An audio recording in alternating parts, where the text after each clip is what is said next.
নমস্কার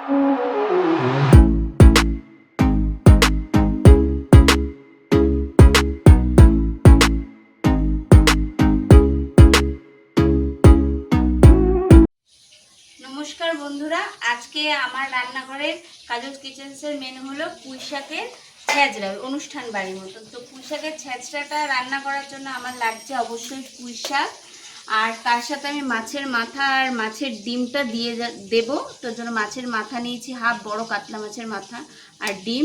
আর এই ছ্যাঁচড়াটার মধ্যে সবজি হিসাবে ঝিঙে, আলু, কুমড়ো, বেগুন, পটল দেব। আর মশলা হিসাবে দিচ্ছি পেঁয়াজ, কাঁচা লঙ্কা, আদা, রসুন। আমি এগুলো সব কুটে তারপরে আসছি।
দেখো বন্ধুরা, আমি পুঁই শাকটা পুরো কেটে ধুয়ে বেছে নিয়ে চলে এসেছি।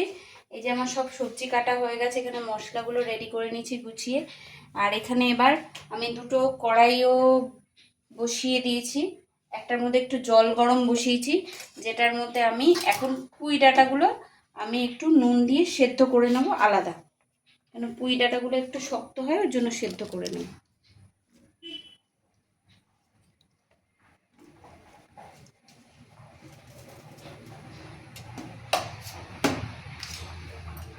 এই যে একটুখানি নুন দিয়ে দিচ্ছি। আর এদিকে আমার কড়াই গরম হয়ে গেছে, কড়াইয়ের মধ্যে আমি তেল দিয়ে দিলাম। আর এই মাছের মাথাতে একটু আমি নুন হলুদ মাখিয়ে, মাছের মাথা আর ডিমের নুন আর হলুদটা মাখিয়ে আমি একটু ভেজে নিচ্ছি।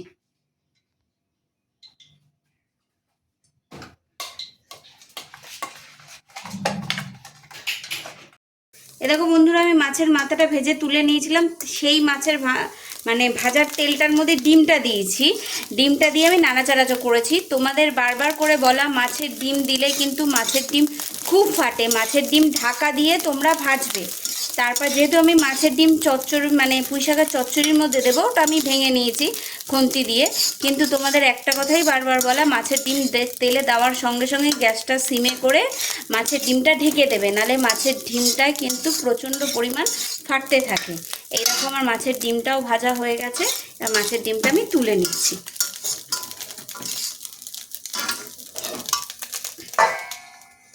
আর মাছের মাথা পুঁই শাকের মধ্যে দিলে আর ডিম দিলে খুব অপূর্ব একটা স্বাদ আসে।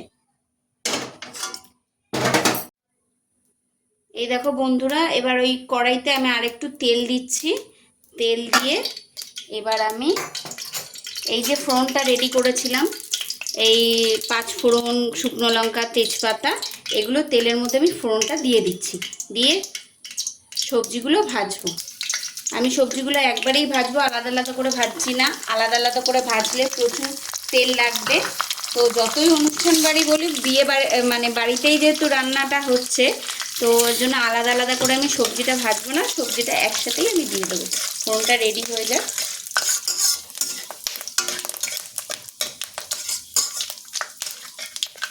আর দেখতেই পাচ্ছ এখানে আমি পুঁই শাকের ডাঁটিটা ভাপাচ্ছি গরম জলের মধ্যে। যাতে পুঁই শাকের ডাঁটিটা সেদ্ধ হতে অনেক সময় লাগবে, তার জন্য পুঁই শাকের ডাঁটিটা আমি গরম জলে সেদ্ধ করছি। আর এই দেখো আমি সবজিগুলো সব একে একে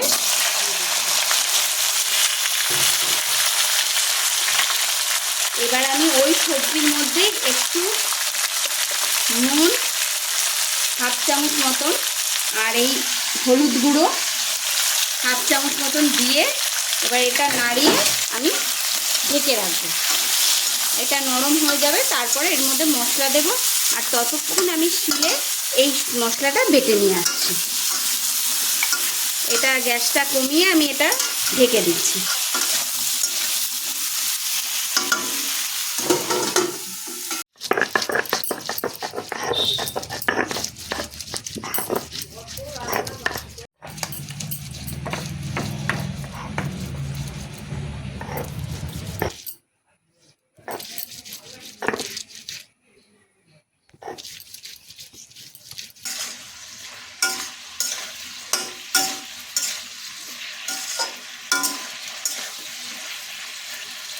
মানে ভাপিয়ে নিয়েছি, তো এইটা আধা মতন সেদ্ধ হয়ে গেছে। তো আমি এবার এটাকে এই পাশের কড়াইতে দিয়ে দেবো একবারে।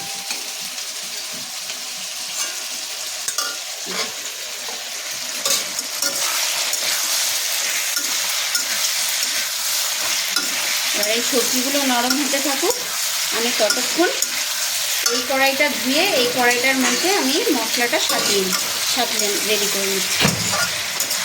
এই দেখো বন্ধুরা, আমি কড়াইটা ধুয়ে নিয়েছি, যেটা পুঁই শাকের ডাঁটাটা সেদ্ধ করলাম। আর এদিকে গ্যাসটা শিফটিং করে দিলাম, এদিকে এই সবজিটা ভাজা ভাজা হতে থাকো।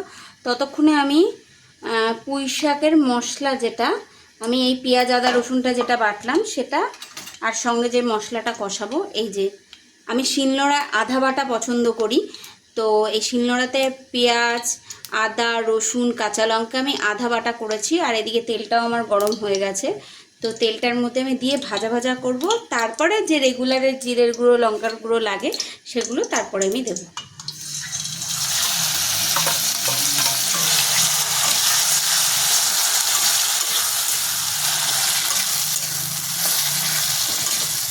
সবজিটা ভাজা ভাজা অনেকটা হয়ে গেছে, নরমও হয়ে গেছে, গলেও গেছে কিছু সবজি।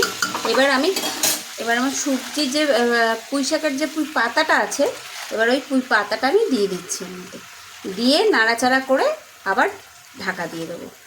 আর এদিকে তোমরা দেখতেই পাচ্ছ যে আমার এইখানে আবার আমার এই যে মশলাটাও প্রায় ভাজা ভাজা হয়ে গেছে। তো এইটা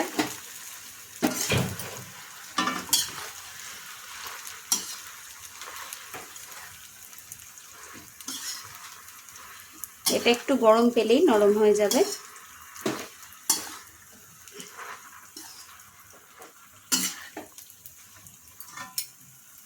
আর এদিকে আমার মশলাটা ভাজা ভাজা হয়ে গেছে। এবার এই মশলার মধ্যে, এই পেঁয়াজ ভাজা রসুন ভাজার মশলার মধ্যে এই দেখো আবার আমি রেগুলারের যে হলুদ গুঁড়ো, তারপরে এখানে একটু হাফ চামচ জিরের গুঁড়ো, অল্প একটুখানি ধনে গুঁড়ো আর লঙ্কার গুঁড়ো দিচ্ছি।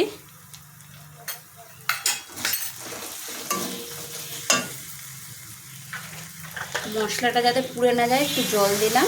এবার এটা ভাজা ভাজা করছি, করে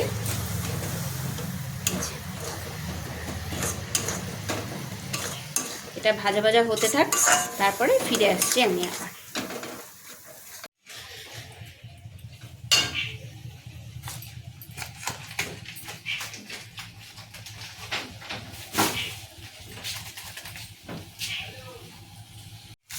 এই দেখো বন্ধুরা, মশলাটা অনেকটা কষে গেছে, এই যে তেলও ছাড়ছে। আমি একটু কালারের জন্য কাশ্মীরি রেড চিলি পাউডার দিলাম, এই যে, আর একটু চিনি দিয়ে দিচ্ছি এর মধ্যে।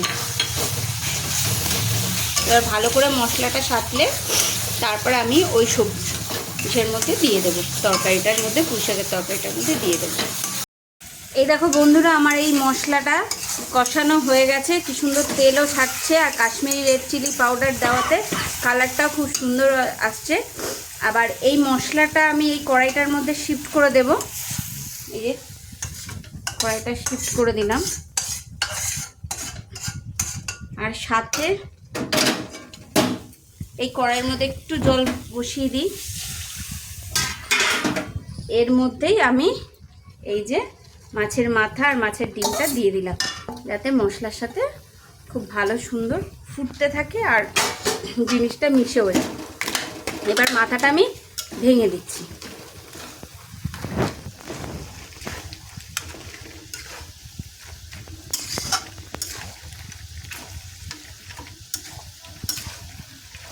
সঙ্গে একটু মুখে দিয়ে দেখতে হবে নুন মিষ্টিটা ঠিক হলো কিনা, নুন মিষ্টি ঝালটা ঠিকঠাক হয়েছে নাকি, আরেকটু হবে। এবার কষাতে থাকি।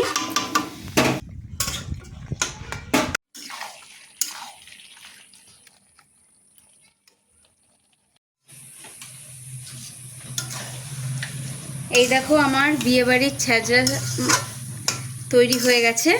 তো তোমরা নামানোর সময় অবশ্যই মুখে একটু দিয়ে দেখে নেবে নুন ঝাল মিষ্টিটা হয়েছে কিনা। আমি দেখে নিয়েছি, এটা হয়েছে। এবার আমি এই যে নামিয়ে ফেলছি, গ্যাসটা অফ করে দিলাম।